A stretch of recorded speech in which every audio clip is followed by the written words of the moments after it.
The horse slammed its weight sideways, nearly throwing the handler to the dirt. Yet the man in worn boots stepped closer, not back. The crowd stiffened as the animal twisted, refusing every command like it understood something no one else did. Laughter broke, sharp, dismissive, when the stranger spoke up. He shouldn't have been there. He shouldn't have said anything. But the way he looked at that horse made the noise fade faster than anyone expected. By the time the laughter began to spread, the horse had already told the truth in the only language it trusted. The show ring at Briar Glen looked too polished to hold anything raw. White fences gleamed under the late morning sun. The sand had been raked into perfect lines. Beyond the rail, men in pressed jackets and women in soft cashmere stood with paper cups and practiced smiles, studying horses the way other people studied paintings, head tilted, chin lifted, ready to name a price. Everything in that place had been arranged to suggest control. Then the gray gelding ruined the illusion. He did not rear wildly. He did not lash out without warning. He lunged hard to one side, his muscles twisting under a coat that shone like brushed steel, and the young handler at his shoulder lost his footing for half a second. A murmur cracked through the crowd. The handler swore under his breath, caught the lead rope tighter, and pulled the horse back into line. "Easy," he snapped, though the word held no ease at all. The gelding's nostrils flared, one ear pinned back. Not both, just one. His eye rolled briefly, not with madness, but with strain, and he shifted again, careful and desperate at once, as if there were one particular movement he could not allow. From the far edge of the ring, a man in a faded denim jacket stopped walking. He had come up the gravel drive on foot, carrying the dust of real fields on his boots. His hat was sun-softened at the brim, his shoulders narrow with age but still steady. Nothing in him belonged to the expensive stillness of Briar Glen. He looked like he had wandered into the wrong world by accident. But he stood very still now, his gaze fixed on the horse with a kind of attention that made the air feel tighter. The handler tugged again. The gelding threw his weight sideways once more violently this time. A woman near the rail gasped and stepped back. Someone chuckled behind her. "Oh, for heaven's sake," a man muttered. "He's doing it again." That was when the stranger spoke. "He's not fighting you," he said. "He's bracing." The sentence did not rise above the crowd. It didn't need to. It carried the sort of quiet that makes people turn despite themselves. A few faces pivoted toward him. One of the stable staff near the gate frowned as if only then noticing him. The handler, red in the face now, glanced over with open irritation, and, "Who asked you?" he called. The older man did not answer right away. His eyes remained on the gelding. The horse had gone rigid through the shoulder, not the whole body, just there, where tension settled like a hidden nail. The man saw it, saw the way the animal kept guarding one side, saw the minute tremor under the skin every time the rope guided him into that same angle. Then he stepped closer to the fence. "I said," the handler repeated, louder now. "Who asked you?" A few people laughed. It was not cruel enough to sound scandalous. That was what made it cruel. It was the easy laughter of people used to being right before they had earned it. The old man lifted one hand, not in surrender, only in patience. "Nobody asked me," he said, "but that horse is telling you something plain." A younger woman by the rail gave him a look that traveled from his worn collar to his cracked boots and settled there. "Sir," she said, smiling the kind of smile meant to dismiss without touching, "this is a private showing." He nodded once, as if he had expected no better. "I can see that." The handler gave the gelding another cue.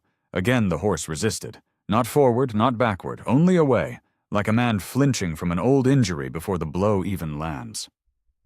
The stranger's jaw tightened. By then a ranch manager had appeared from the side path, tall and neat in a fitted vest, his expression sharpened by the inconvenience of unscripted things.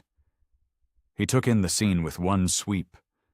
The restless horse, the uneasy guests, the old farmer at the rail. "Problem?" he asked. The handler jerked his chin toward the stranger. "He seems to think he knows this horse better than the people who work him." The manager's eyes moved over the man in denim and settled into polite contempt. "Sir, I'm going to ask you to step back."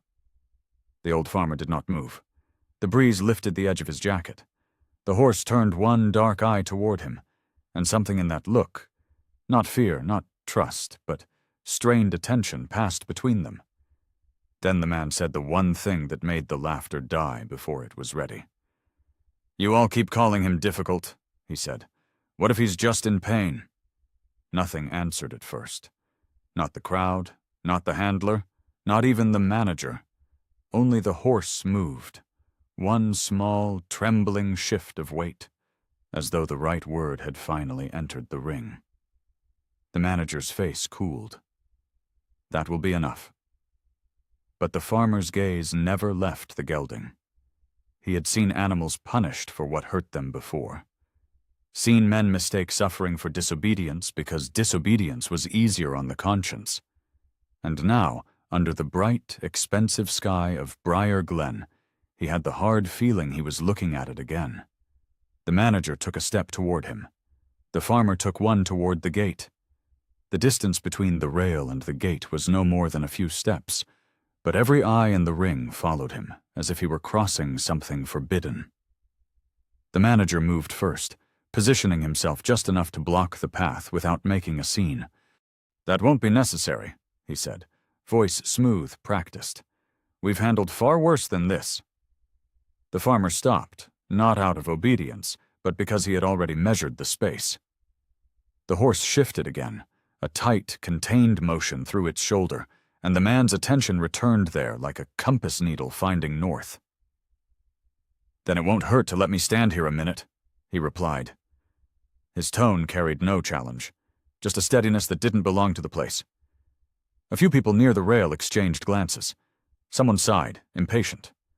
The handler gave a short laugh. "You planning to whisper to him?" he said. "Or is this some kind of trick?" The farmer didn't answer him.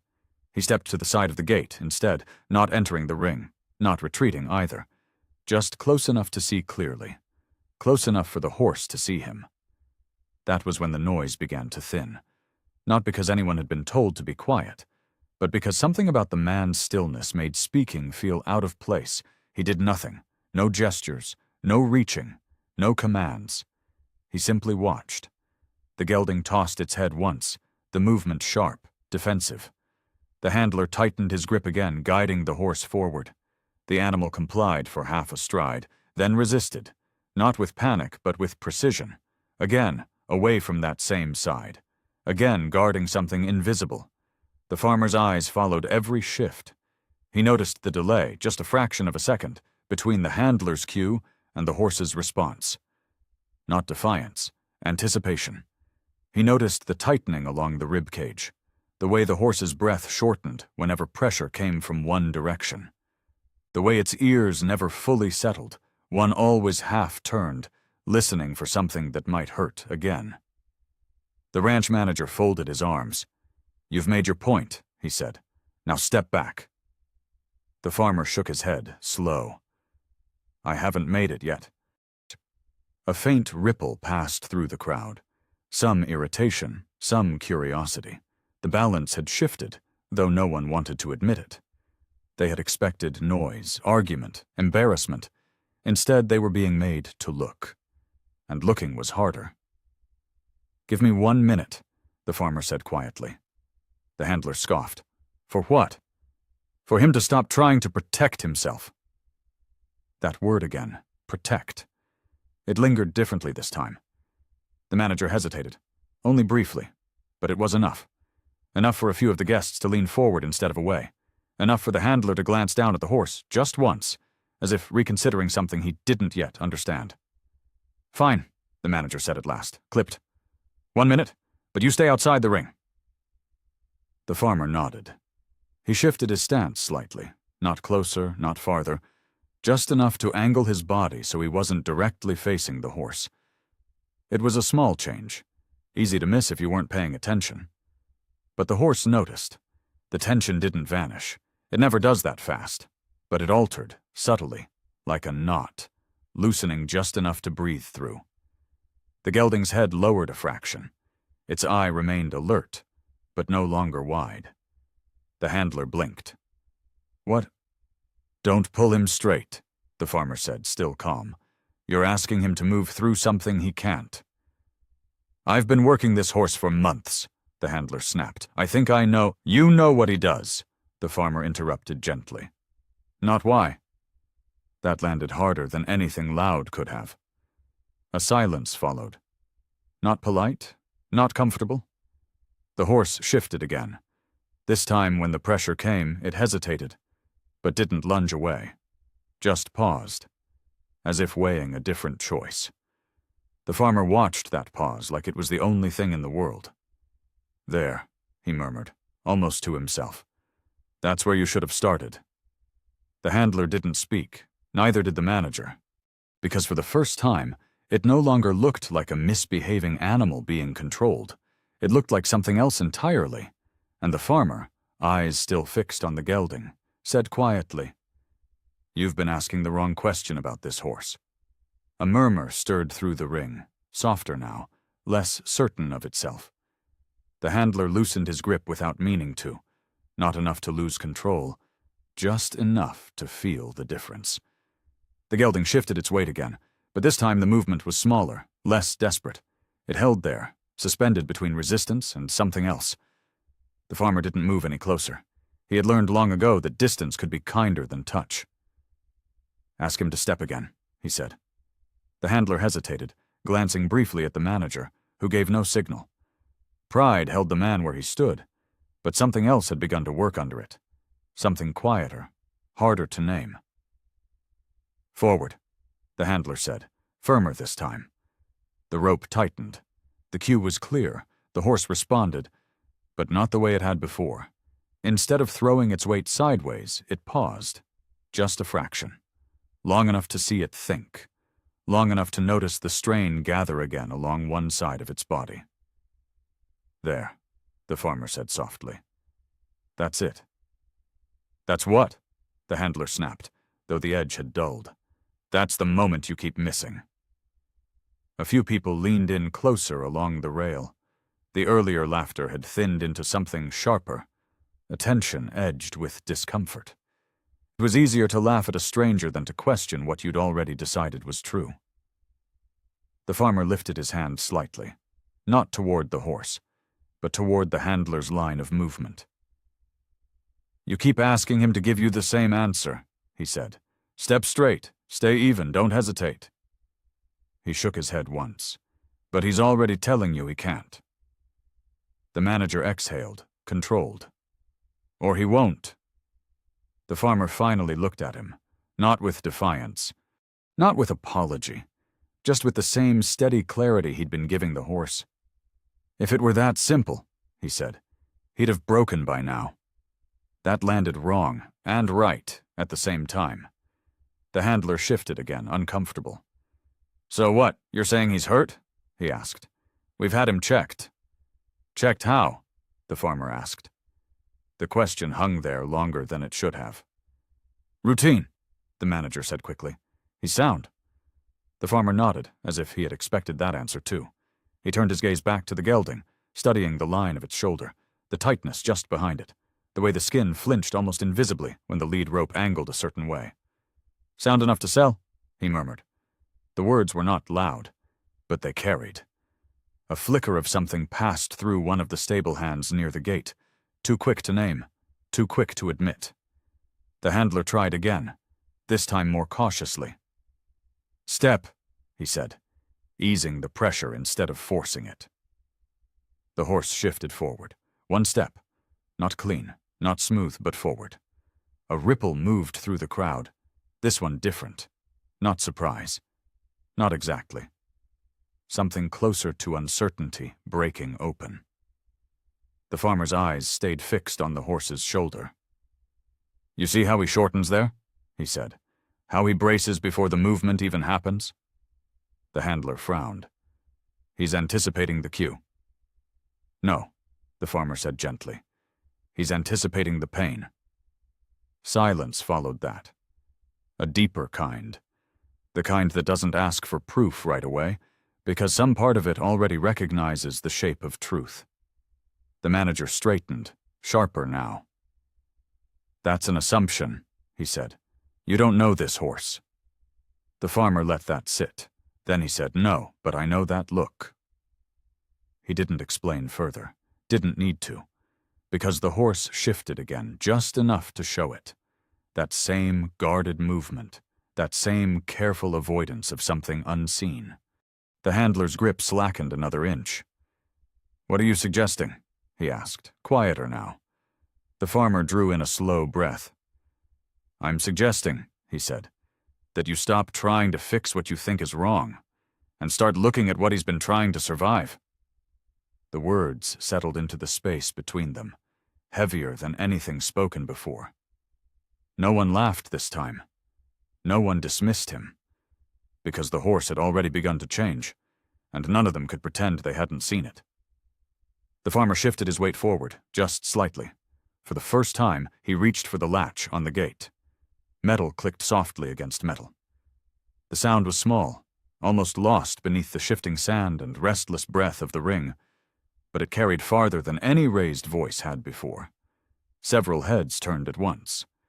The manager's posture stiffened, ready to intervene, but something in the stillness held him where he stood. The farmer didn't push the gate wide. He opened it just enough to pass through sideways, careful, unhurried.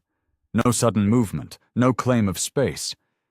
He entered as if the ring belonged to the horse, not the people watching. The gelding's head lifted immediately. Muscles tightened. The air between them sharpened, but the farmer did not approach. He stopped a few feet away, angled slightly, his body turned just enough to avoid pressing straight into the animal's line. His hands stayed low, open, empty. For a moment, nothing happened. Then the horse shifted, not away, not forward, just less rigid. The handler glanced toward the manager, uncertain now, waiting for instruction that didn't come. The crowd had gone quiet in a way that no one had planned. Not the polite silence of spectators, but the kind that forms when something unfamiliar begins to unfold and no one wants to interrupt it. The farmer took one step, measured, light. He placed his foot carefully into the sand, letting the sound of it settle before moving again. His eyes never left the gelding's shoulder. "There it is," he murmured, almost too low to hear. The horse flicked an ear toward him. That was all, but it was enough. He didn't reach for the halter, didn't take the rope. Instead, he moved slowly along the side of the horse's vision, not directly in front, not directly behind, finding that narrow place where pressure could be felt without becoming threat. The gelding's breathing shortened again as he drew nearer. The farmer stopped, waited, let the moment pass through without forcing it. Then, carefully, he lifted his hand, not to grab, not to restrain, but to hover just above the line of the shoulder. He didn't touch immediately. He watched first, watched the skin, the tension beneath it, the slight tremor that returned the instant his presence neared that place. "There," he said softly. "You've been asking him to move through this." The handler swallowed. No one answered. The farmer let his hand rest, barely, against the horse's coat. The reaction came fast, a sharp tightening, not violent, not explosive, just enough to confirm what had been there all along. He withdrew at once, not because he was afraid, because he had seen what he needed. The gelding exhaled, a long, uneven breath, as if the release of pressure, even that brief, had given it space to remember something it hadn't trusted in a long time. The farmer stepped back half a pace.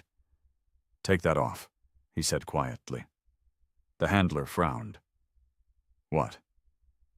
"That strap," the farmer said, nodding toward the tack fitted too tightly across the shoulder. "Loosen it." The manager's voice cut in, sharper now. "That equipment is standard." "It's sitting wrong," the farmer replied, "and he's been paying for it every time you ask him to move." Silence pressed in again. The handler hesitated. Then, slower than he would have an hour ago, he reached for the buckle. Leather shifted. The tension eased, just a fraction. But the change was immediate. The horse's body lowered. Not dramatically, not like a trick or a performance. Just enough that the line of its back softened. The tightness along its shoulder loosened. Its head dipped, almost imperceptibly, as if the world had suddenly become less narrow. A breath moved through the crowd. Someone exhaled audibly. The farmer didn't step in to claim the moment. He stepped away from it. "Now ask him," he said. The handler's voice came out quieter than before. "Forward." The rope guided gently. This time the gelding stepped. Clean, no lunge, no resistance. Just a single, unforced movement forward. Then another. The difference was so simple it felt almost unreal. No one clapped. No one spoke. Because applause would have been too loud for what had just happened. The farmer watched for a second longer, making sure the movement held, that it wasn't luck, wasn't coincidence. Then he lowered his gaze, as if the proof no longer belonged to him. Around the ring, something had shifted that couldn't be undone. Not the horse, the people. The manager's jaw tightened, but he said nothing. The handler stared at the animal as if seeing it for the first time. And the farmer, standing there in the quiet he had created, spoke the only truth that mattered. It was never a bad horse. The ring did not return to what it had been. No one announced it.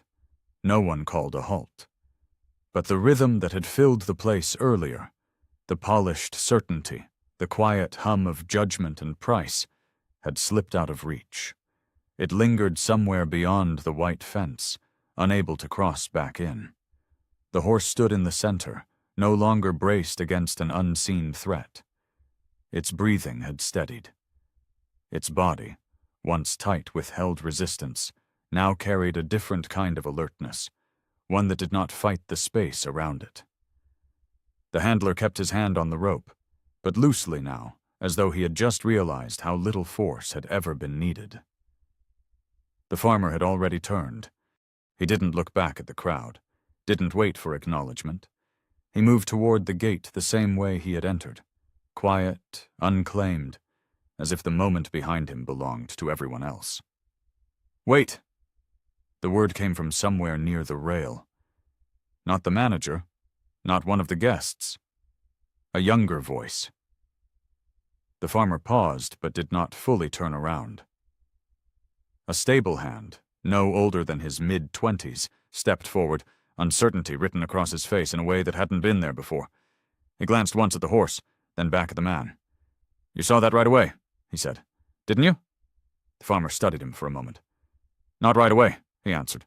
"Just sooner than most." The young man swallowed. "We thought—" He hesitated, then corrected himself. "I thought he was just difficult." The word sounded smaller now, almost misplaced. The farmer nodded once. "That's an easy word," he said. "It saves you from having to ask better questions." The young man looked down at the sand, then back at the horse. "How do you know the difference?" he asked quietly. The farmer's gaze followed his. "You watch long enough," he said, "and you stop needing the horse to be what you expect." Silence settled between them. Not heavy, not strained, just full. Behind them, the manager was speaking in low tones with someone near the rail. The handler stood still, one hand resting against the gelding's neck now, not to control it, but as if trying to understand something he hadn't noticed before. The farmer reached for the gate.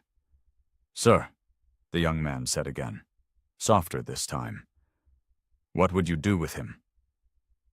The question lingered in the air, fragile in a way that suggested it mattered more than it should. The farmer opened the gate halfway and rested his hand against the wood. "I wouldn't rush him," he said, "and I wouldn't punish him for trying to stay whole." The young man nodded slowly, as if committing the words to something deeper than memory. The farmer stepped through the gate. The gravel outside shifted under his boots. The sun felt different there, less filtered, less contained. He pulled his hat down slightly against the light and began to walk the way he had come. No one stopped him. No one called after him again. Back in the ring, the young man approached the horse. Not with certainty, not with authority, but with care. He paused just outside the animal's reach, then adjusted his angle, just slightly, mirroring something he had seen but not fully understood yet. The horse turned its head, watching him, not with fear, but with that same cautious attention it had given the farmer. The young man waited. Then he took a breath and softened his stance. The horse did not pull away. That was enough. Around them, the crowd remained quiet. Not out of obligation, but because something had shifted that didn't need to be spoken over. The manager said nothing. The handler didn't interfere. For the first time that day, the horse was not being measured. It was being understood. And far down the gravel path, the farmer did not turn to see any of it. He didn't need to. Sometimes what we call difficult is just something hurting in silence. This story isn't about fixing a horse. It's about learning to see before we judge. If this moment stayed with you, there are more stories waiting. Quiet, honest ones that remind us what it means to truly understand. If this story touched you, share your thoughts below. And don't forget to like and subscribe to Horse Heart Healing for more stories like this.